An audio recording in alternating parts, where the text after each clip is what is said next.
Welcome to Kenton's videos. Enjoy the video.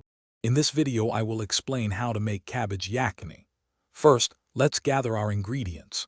You'll need about 500 grams of fresh cabbage, 2 cups of plain yogurt, and a selection of whole and ground spices like fennel powder, ginger powder, and green cardamom.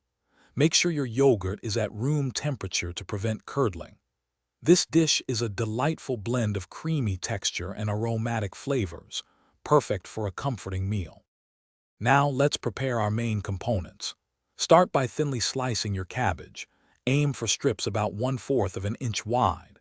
In a separate bowl, whisk 2 cups of plain yogurt until it's completely smooth and lump-free.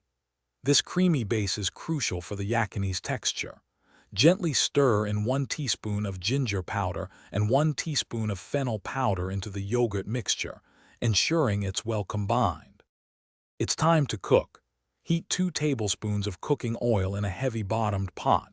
Add whole spices like a bay leaf, 2 green cardamoms, and a small piece of cinnamon stick. Sauté for about 30 seconds until fragrant. Then, add your sliced cabbage and cook until it softens, which usually takes about 5 to 7 minutes. Reduce the heat to low before slowly stirring in the spiced yogurt mixture, ensuring it doesn't curdle. Once the yogurt is fully incorporated, bring the yakhni to a gentle simmer over low heat. Cover the pot and let it cook for about 10 minutes, allowing the flavors to meld beautifully. Remember to stir occasionally to prevent the cabbage from sticking to the bottom. Before serving, garnish with fresh chopped cilantro. This delicious cabbage yakhni pairs wonderfully with steamed rice or warm flatbread.